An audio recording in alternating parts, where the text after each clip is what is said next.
Everyone, welcome to Straight Talk with Sarah and William. Today I want to talk about the benefits of homeownership, the negatives of homeownership, and why sometimes renting just sounds a whole lot better. Well, anyways, let me tell you the story of homeownership for William and I. So William owned a home when we first got married. It was a tiny little house in North Minneapolis, roughly 500 square feet. He bought it at the height of the housing boom, so he paid $130,000 for this home. That's a lot of money for 500 square feet and not the most desirable neighborhood in the Twin Cities.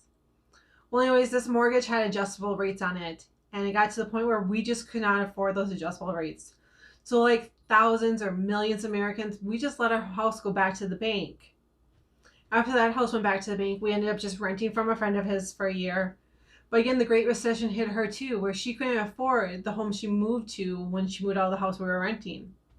So she had to move back into her home. That means we were looking for a house again. So we found a nice one-bedroom apartment that allowed us to have a dog.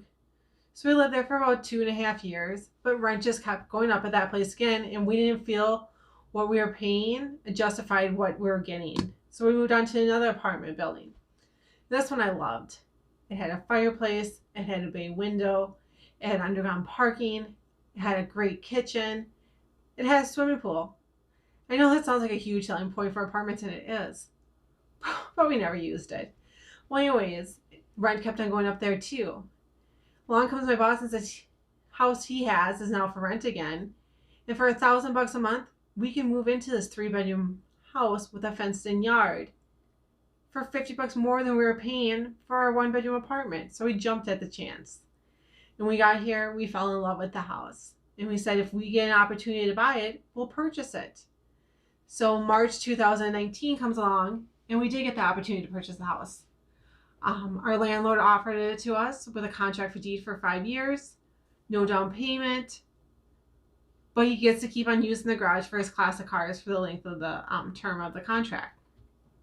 So hopefully when this contract is up, we'll have enough equity in the house where we don't have to have private mortgage insurance, which would be great because that's an additional cost, like $100 and some a month that you don't always think about when you're purchasing a home. And some of these other costs we didn't really think about was, as being the homeowners, you're the one paying the homeowner's insurance, you're paying the property tax, and now we would be paying the water bill.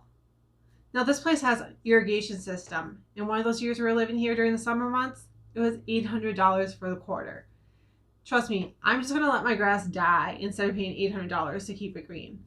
But anyways, the cost of the property tax and the more homeowner's insurance really adds up. After I finally sat down and really looked at the numbers, because when we purchased the home, we looked at it and you're like, oh, that's no big deal. But it really added up to be an additional $7,000 a year we're paying to own the home versus renting the home. Again, I love the idea that we own this house. When we get this debt taken care of and money saved up, my plan is to tear up the carpet and fix the hardwood floors that are underneath.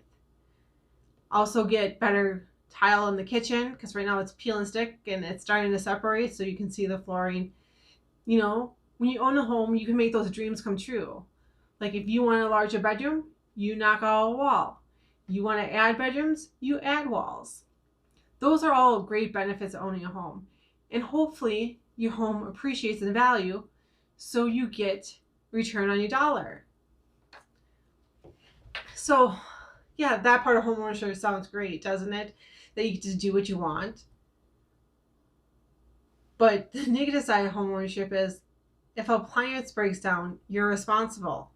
If a storm comes through, you're responsible for the deductible to have whatever fixed. When we were renting this house, I prayed every day that the washer would go out, the dryer would go out, the furnace would go out, the stove, the dishwasher, any appliance would break down to the point where it had to be replaced. So we wouldn't have to replace them when we bought the house.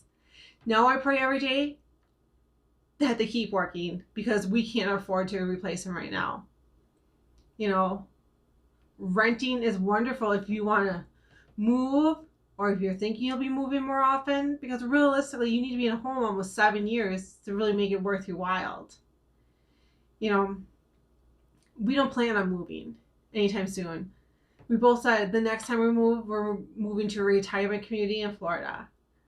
So before you go to purchase a home, think of all the additional costs, because when you are like looking at a mortgage calculator, you type in, whatever you're going to pay, you type in what interest rate you might gain, but that calculator doesn't give you the additional costs that will be associated.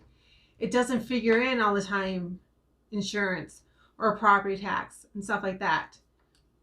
So the 2019, we weren't prepared for the property tax. We had money set aside to pay the first half.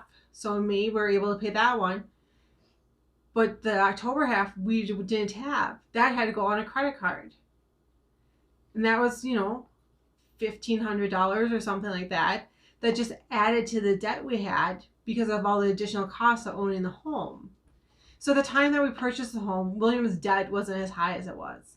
His car hadn't broken down yet at that point. So we weren't shelling out an extra $500 a month to pay for repairs. We had extra money there.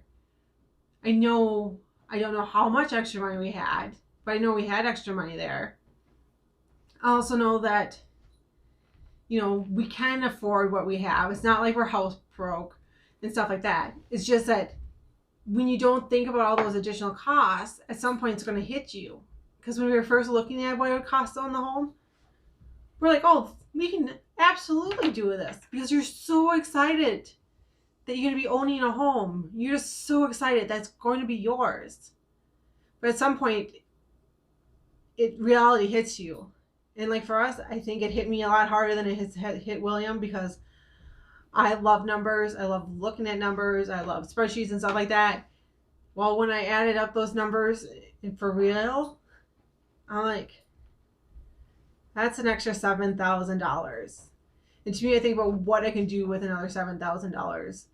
Like, I think about the debt I could pay off for the $7,000. I think right now that $7,000 would pay off my car.